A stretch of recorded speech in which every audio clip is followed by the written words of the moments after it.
So, I watch anime. Not a ton, but a handful. And while I'm bigger on more cemented ones like Naruto, OG Dragon Ball, as well as K-On!, Konosuba, and My Hero Academia before season 5, as young as I am, I can't help but dive into newer animes as well, which is why I wanted to look at some animes that have come out in the recent years that may be good or bad, in my opinion, that for whatever reason made me say, wow. Which is why I've listed a few that evoke some sort of emotion in me, and now I'm going to go off the list.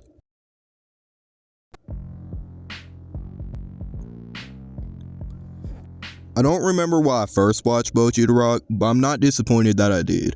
Funny enough, I tried to get my brother to watch it with me, but he has no recollection of this. While most things, not even just anime, that are labeled comedy aren't even funny, this just is. It never feels like it's trying too hard, and above all else, a lot of care obviously goes into the execution. Especially the scene with all the animation changes, and even when it's not funny, it's still really entertaining. It's basically about a girl with social anxiety who joins a band. There's also time spent explaining her friends in the band, and there's also an alcoholic woman who might be my favorite character, and the season finale with the stage dive might be my favorite moment of the show. And I could say more, but I won't, so let's move on to the next segment.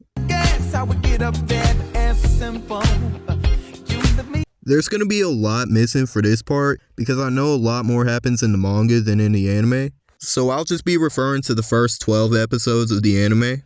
So overall, I like Chainsaw Man, but I guess it's something with the art style that doesn't really connect with me. I appreciate how detailed and gloomy it is, kind of like with Tokyo Ghoul or Jujutsu Kaisen, but it just doesn't really stick with me.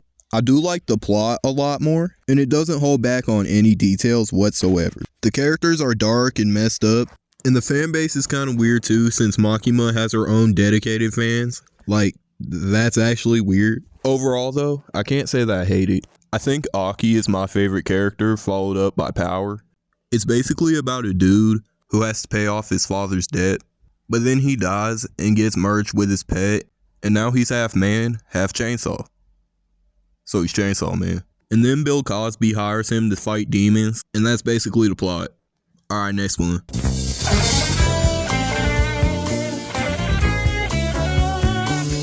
I always felt like Kaiju No. 8 was super underrated. It's essentially about a dude named Kafka who enlists in the protection force to fight monsters, but then he ends up becoming one of these monsters and he has to live with it. I think it's a really unique idea, and some of these Kaiju look really cool.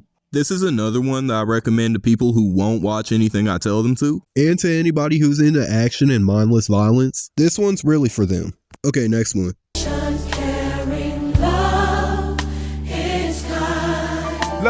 In all honesty, I don't get why this one's popular.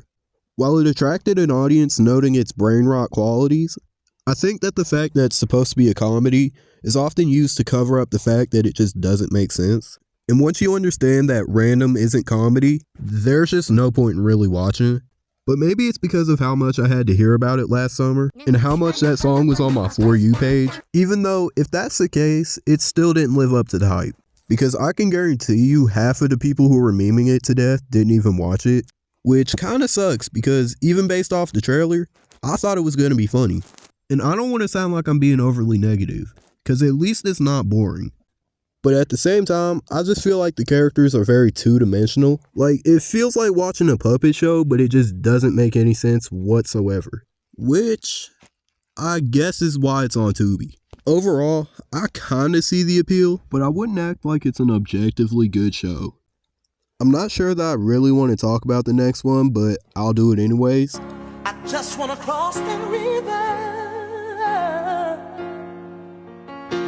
The reason I was contemplating not talking about this one is because I feel like there's kind of a demographic here that I hope I don't fit into.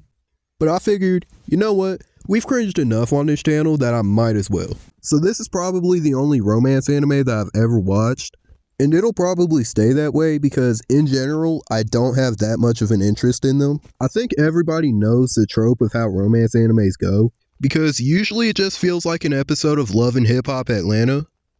Or Lobotomites. I think that this one breaks that standard because neither of the main characters are complete idiots, and they don't drag on longer than they need to. The entirety of the show is spent developing their relationship, and they actually face real life struggles and interact like regular people, to the point where I actually don't feel like tearing my hair out until I'm bored from their stupidity. Overall, I like this anime, and if you don't, then your opinion is wrong. Anyways, that's all. Subscribe so I can eat something. Bye.